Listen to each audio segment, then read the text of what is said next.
يستطيعون قتل حتى جاهل بعد كبير. كم عمرك؟ أنا لا أعرف، فقط أنا لا أعرف، أحيانا أنسى عمري. وأنتم يا أبطال. هل أنت تحب الجيش العراقي؟ أحبه طبعا. لماذا؟ السبب لأنهم زوروا عنا داعش، ولأنهم قتلوا داعش وأنقذوا المنطقة.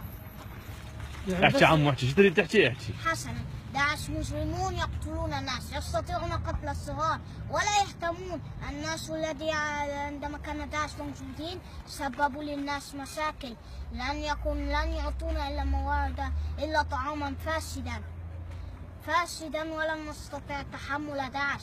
إنهم سيئون ومجرمون، لا يهتمون للناس، يكرهون الناس، وهم حتى لا يبالون لمعاناتهم. والجيش يهتمون وهم أبطال، أنقذونا من داعش المجرمين يعني التي أنت تحب الجيش؟ لأجل لأنهم أبعدوا عنا داعش، ولأنهم أبطال، ولهذا الناس تحبهم.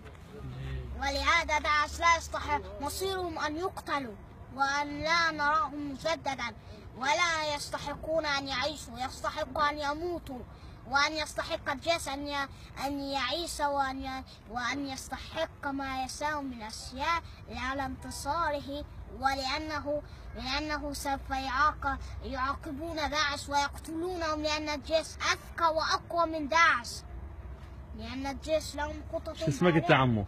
عاصم محمد حسين. أنا الولد الصغير الذي يتكلم فصحى عندما خلقت. يعني أنت من جيت للدنيا تحكي هيجي؟ أجل، هذه لغتي الوحيدة التي أتكلمها، ولا أحد يتحمل داعش. مجرمون. لماذا مجرمون؟ إنهم سيئون، يقتلون الناس، يأخذون منهم منازلهم ولا يهتمون للناس. ماذا عملوا؟ إنهم يقتلون. قتلوا شخصا بالسوق عندما أخفوا وجهه ووضعوه على البكم وقيدوه هكذا وغلفوا وأخفوا وجهه كي لا يعرفه أحد، إذا كان أحد يعرفه فأخفوا وجهه كي لا يروه الناس. لماذا قتلوه؟ ماذا فعل؟ السبب لأنه حج عليهم فما قتلوه، لأنه لن يتحملهم فما قتلوه لأنه حج عليهم. انت ابوك يحكي هيك نفس الحكي؟ لا، انا الوحيد في العائله احكيها.